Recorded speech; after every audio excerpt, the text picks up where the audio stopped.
Chris Hensley is a registered representative of Cambridge Investment Research, Inc., a broker-dealer member of FINRA SIPC, investment advisor representative of Cambridge Investment Research Advisors, Inc., a registered investment advisor. Cambridge and Houston First Financial Group are not affiliated.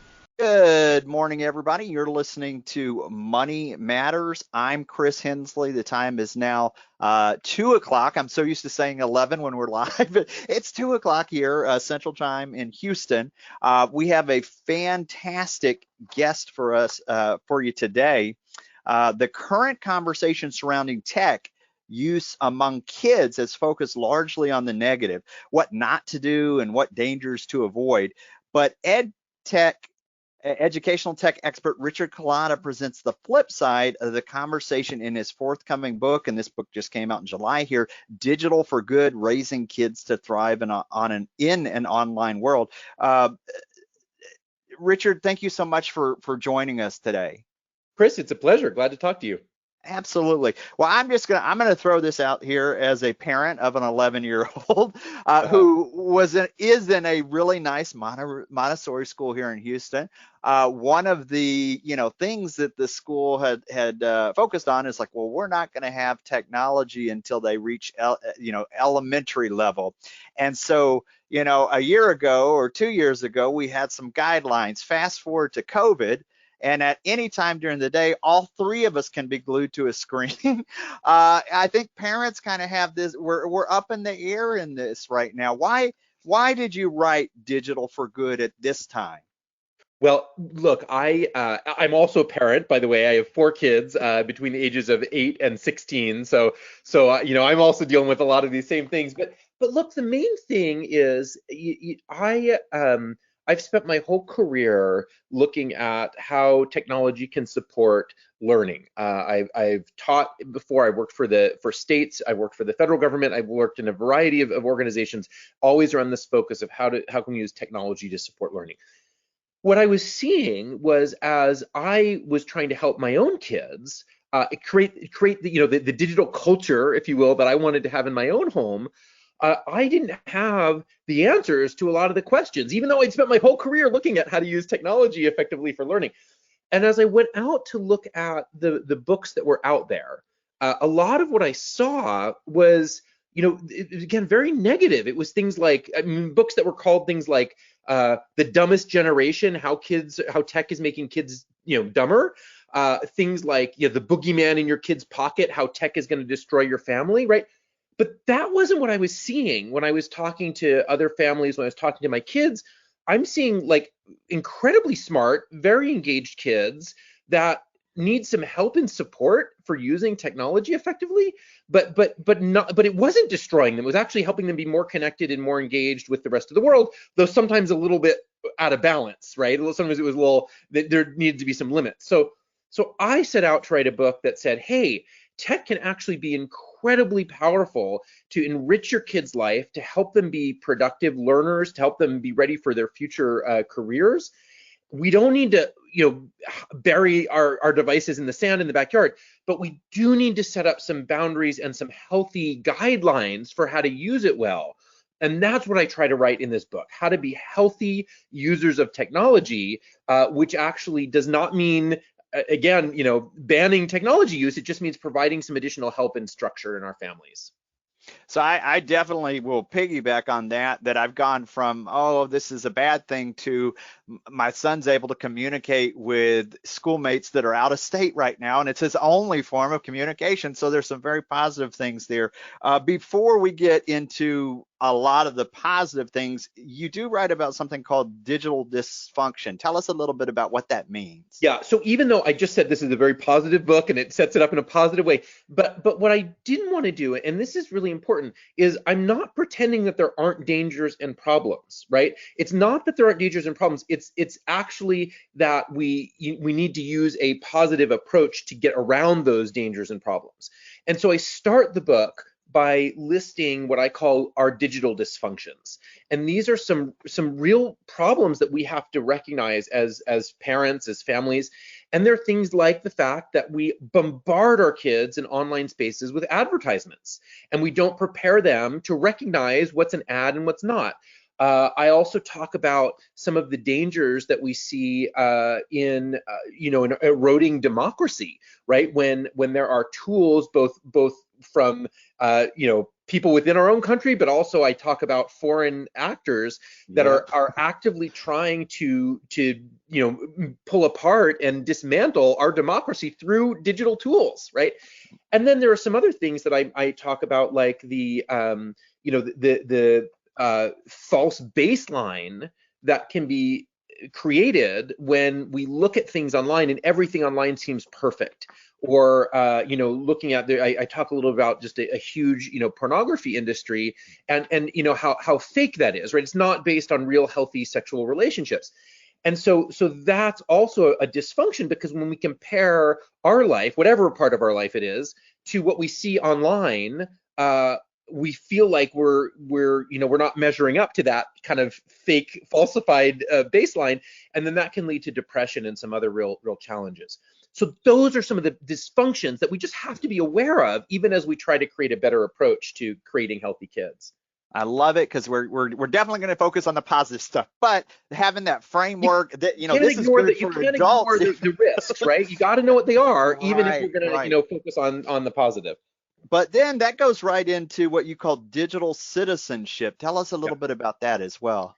So I like the term digital citizenship, because what I'm getting at is when we think about our role, our sort of our physical citizenship, if you will, we are members of a physical community, whether that's our neighborhood where we live, the state that we live, the country that we live.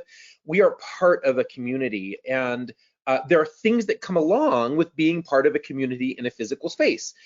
We are expected to be kind to people around us. We're expected to help people that need a hand. We're expected to abide by certain rules as we're driving or going into public spaces. Those are all well established. We know what those are. We've been taught those since we were in kindergarten.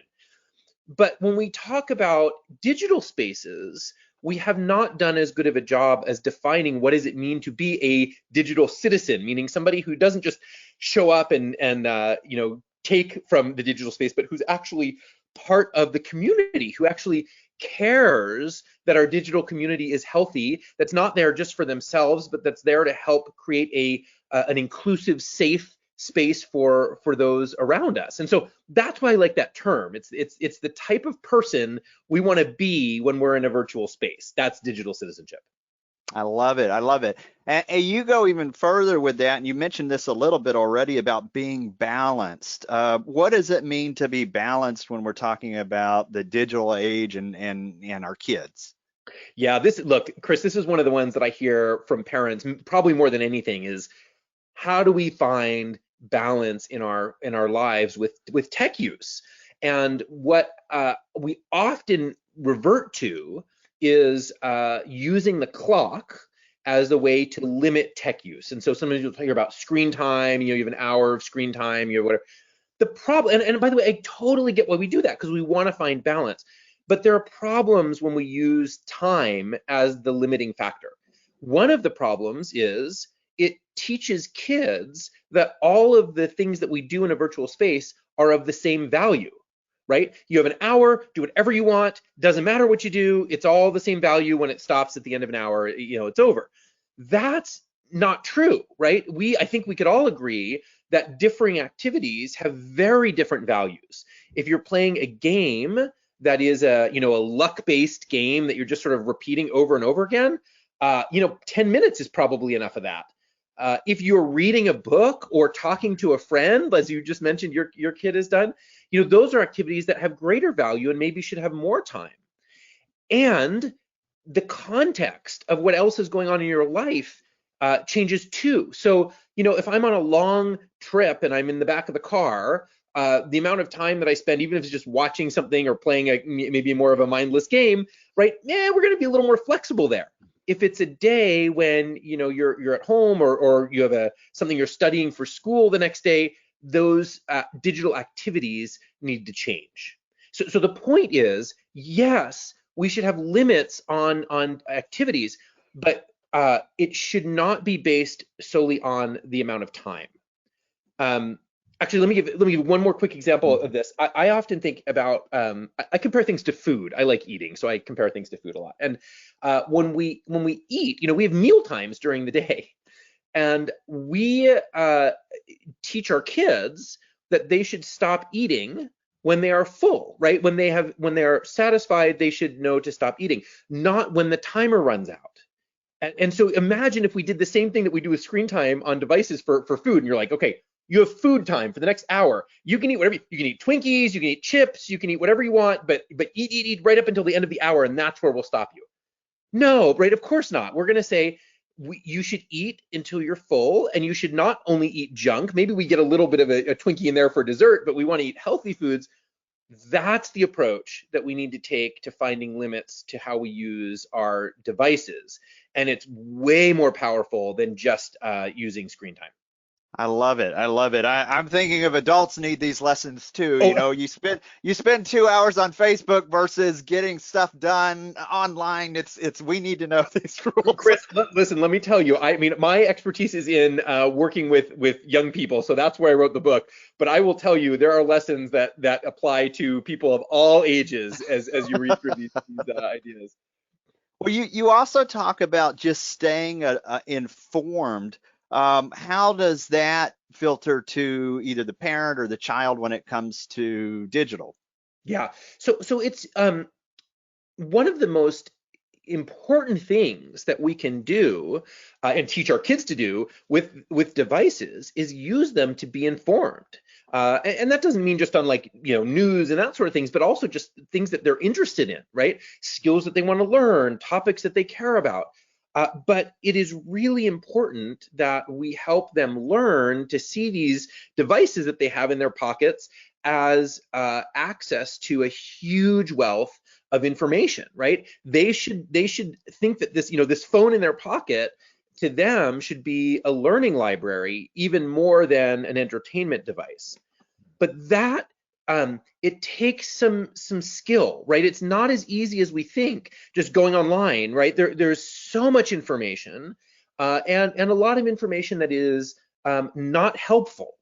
And I talk about that even more than, fake news is one thing. We talk about fake news and watching for fake news, and of course we should, but that's just a little tip of the iceberg. There's lots of content that's not fake news per se, but just isn't helpful for what we're trying to do, right? A lot of it might be, advertising content or, stuff that's written with the purpose of trying to sell you something. That's not fake news, but it's not helpful if I'm trying to learn something that's, a new skill. The skill of recognizing useful information and knowing how to find useful information and knowing how to store and recall in digital spaces useful information is probably the most important skill that will determine our kids' success in future college, in future work.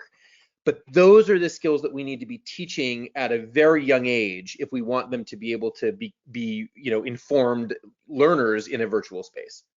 I love that. I love that. As a financial advisor by trade during the day, Yeah. One of the things that we're bombarded by is just noise. And so Yes.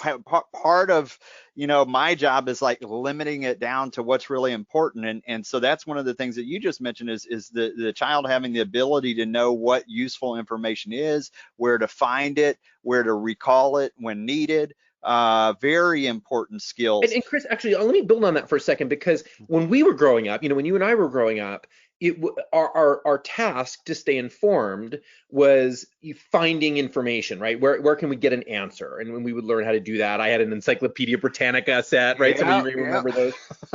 Now it's a very different problem, right? There's so much, as you said, we're just bombarded with information. The problem, and it is a problem, right? It is a challenge, is very different. Kids today need to learn filtering. How do you filter it out? How do you curate? That's the word I use in the book. How do you curate out of all of the noise the parts that are meaningful? And it's not that I don't think one is better or worse, how we grew up versus how they grew up, but it is different. And we have to recognize that the skills that you need to stay informed today are much more about how to find the useful stuff in all of the noise than for us, where it was just, hey, can we just actually get access to an answer? And if we can, then it's probably a pretty good one. Going through a card catalog and learning the Dewey Right. Decimal System. Yeah, right. It was all of this stuff about how do you actually get to the answer, and now it's about how do you filter out all the noise that's not helpful, and then what you have left can be very useful. Well, another thing, let's kind of sidestep here and talk about being inclusive. This is one of the things you focus on is considering multiple viewpoints and how to respect. Tell us about that. Yeah. So one of the tricky parts about our virtual world, it's kind of a blessing and a curse, right? Is the providers, the tech providers that build the tools that we use, they have an incentive to keep us there as long as possible. And so they use very complex algorithms, and I talk about some in the book. They use complex algorithms in order to keep us staying, clicking and viewing ads on the site as long as we possibly can. They do that by showing us content that aligns with what we already believe. Now, the danger is we can start to feel like we are artificially right all the time, no matter what our belief is, right? I don't care. You tell me what my belief, it doesn't matter what it is. Whatever our belief, no matter how mainstream or niche, in a virtual space, we are going to start to feel like everyone around us believes what we believe because the tools are putting us in this bubble. And so one of the most important things that we have to do and be teaching our kids is there is real value in hearing differing viewpoints, in hearing viewpoints on topics that are very different from ours. It doesn't mean that ours is now suddenly wrong. It doesn't even mean that I have to agree with you, but there is real important value in knowing that there are different viewpoints and that I'm not always right in everything that I'm thinking. And so that section that I wrote about being inclusive just reminds us how important it is to not only just be nice to people with other viewpoints, but we actually really need those different viewpoints, and we want to create a space, a safe space, an inclusive space where we can be hearing from different people and we can share where and how we agree and disagree on a variety of topics.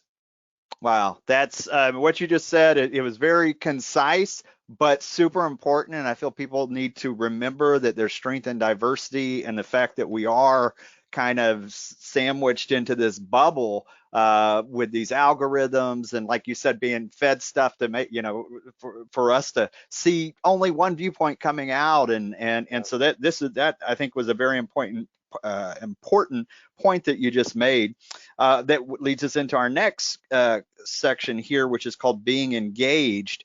And you talk about tech improving your relationship and your community. Tell us about that.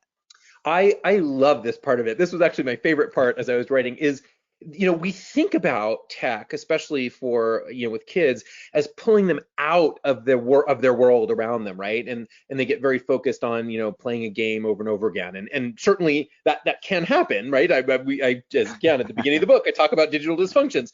But what I loved seeing was all of the ways that technology can actually enhance the engagement between kids and their families and their communities and their country, right? There are some great ways to do it, and some examples that I give for communities. It's really powerful when a kid can. There are a bunch of apps that actually can help be engaged in the broader community, like some apps that can help kids find and donate their time, go and volunteer, right? It gives ideas for that. But there's also a whole series of apps that are kind of like crowdsourcing, if you will. And so one that I really like, there's an app called Billion Graves. And it's just a fun way that you can go into a cemetery and there's all these graves, right? Many of them are older. Many of them, they don't have it may be a little hard to read what's on there. And you may have a relative somewhere that's looking to find out where somebody was buried. They're doing they're looking at their family history, and that's not searchable, right? A tombstone is not searchable. And so there's this great app where you can go in and take a picture and you can just type in the information on the tombstone. And now all of a sudden, anybody who wants to find out where their relatives are buried, they can search and it comes back because you have digitized that artifact. And wow. The Smithsonian does this. There's lots of different places that digitize old records. What a great way to help contribute to your community just by doing a fun activity, right? So those are a number of ways. but Chris, in addition to helping with your community, there are, let me give two other quick examples. One is kids' voice suddenly matters when they're online because they can participate in programs like change.org, or they can write to their elected leaders, and they can share things that are important to them. That, again, when we were kids growing up, we didn't, I mean, we could write a letter to our senator, I guess. I don't know if they ever actually read them, but that's very different than using their voice in the virtual world to help call attention to issues and problems that are important to them. And the last part that I'll share about being engaged is actually being engaged right at home with your own family. I loved, I think a lot of us saw this during COVID, how technology could be used for us to have engagements with our kids and other family members who we weren't getting to see very often. But it's also helpful for capturing family moments. So we have a deal with our kids. We have a contract that we have with our kids. And in exchange for having a device and being able to use our network, one of the deals that we have is that they will help us capture family moments. So they'll capture pictures when we're traveling. They have a little notepad on their phone where they'll write down funny things that a brother or sister said. And then periodically we'll go through and we'll look at all these great pictures, or we'll read the funny quotes that they've collected. Those are ways that they can help be more engaged with their family through the use of technology. I love it. I love it. Those are fantastic ideas, not only for the kids to be a bigger part of the community, but even for their own family engagement there. And then the one of the last bullet points here when we talk about is staying alert, being aware of actions online. Tell us about that. Right. So being alert, these are the things, this is probably the part that most people would think of when they say, how do you prepare your kid to be, safe in a virtual space, right? And so I talk about needing to be alert for things, right? Being alert for anybody who is asking or doing something in a virtual space that seems suspicious, right?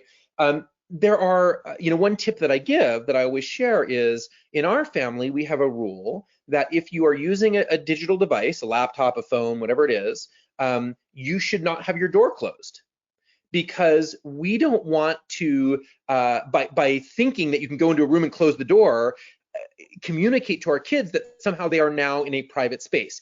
Nothing that is happening in a digital device is private.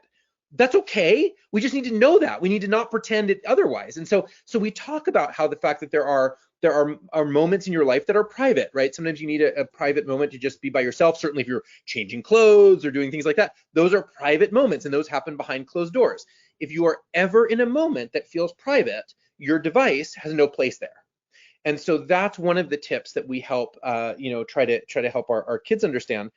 And the other thing that is important to know when it comes to being alert is when I hear parents and teachers sometimes talking to kids about staying safe online, it's frankly, it's a little bit selfish, the conversation, right? It's like, you watch out, make sure you don't get in trouble, make sure you don't give your personal information, which is all true. But what I wish the conversation was saying, and how do you help create a safe space for others? So there's some data that I include in the book where, almost all kids, a huge number of kids, it's near 90% of kids, have seen some sort of bullying or harassment or, inappropriate behavior in a virtual space. And almost all of them report, this is from a Pew Internet study, most of them report having seen it and doing nothing about it. Because we have said, watch out for yourself, watch your back, but we haven't said, here's what you do when you see something where somebody else is being picked on or being, acting in an inappropriate way. And the cool part of this, though, is there's also data that shows that if somebody else intervenes, right? So somebody's picking somebody online and somebody else intervenes, even just as much as saying, hey, stop it, or leave my friend alone, that is almost enough. That is, in many cases, is enough to stop the bullying.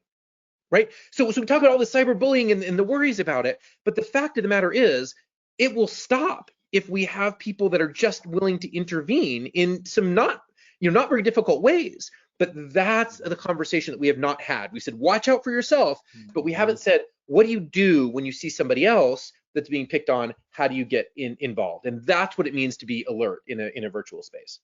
I love it. If you're listening to the podcast version, you're missing me shaking my head yes, because I agree with this. I mean, two very important things that you just mentioned: the fact that nothing on electronics is private. Right. You know, we didn't, you know, as we were doing things as teenagers or in high school, we didn't have somebody following us around with a camera. This stuff lives out there forever, and that's something we just haven't had to think about or talk about in the past. And so this is an important conversation to have. And then the second piece that you mentioned, you know, there's a couple of extremes there. There's parents that are just kind of like letting the technology babysit the kids, and they're like not having any, you know, interaction at all. Or the other side where they're like, don't do this, don't do this, don't do this. And I love the fact that you're giving, there's a learning opportunity there. You're giving them the opportunity to create these safe spaces, an answer to cyberbullying, for them to actually intervene and do something, to be empowered to say something and to take action there. I love it. We are actually right at, we could keep going on forever. We are right here at the end of the show. And so Richard, the book, Digital for Good, I think the green screen is blacking it out there, but I've got my reader's copy here. For listeners who want to find out more, where can they go to find out more about you, about your company, and about the book? Yeah, so easily, if you want to learn more, just go to innovativelearning.com. Innovativelearning.com will tell you a bit about the book, a little more about why I wrote it, and some of the projects that I'm involved in. And then, of course, if you're interested in buying a copy of the book, that's available on Amazon, but also at local bookstores around the country. So please feel free to learn more by picking up a copy. Perfect. Last question I have for you. Is there anything I forgot to ask you that you'd like to leave the listeners with today? You know, let me just, it's not that I don't know that you forgot to ask because you asked great questions, but I'll just leave maybe a final thought here, which is I am incredibly optimistic about the future of our world and the future digital world. I think there's so much good that we can do, and I think we can become really better humans because of the technology. But it will only happen if we are thoughtful and thoughtfully preparing our kids to use technology in really meaningful ways. If we stay hands off, if we just only list the don'ts and we aren't engaged in modeling this behavior, I'm really worried. I'm really worried about our future. But if we can just provide a bit of structure and some guidelines, some boundaries, help provide some modeling, we're going to see kids do amazing things with technology that we could never have even dreamed of. I love it. I love it. Richard, thank you so much for being with us today. Have a great rest of your afternoon there. Chris, great talking to you. Thanks so much.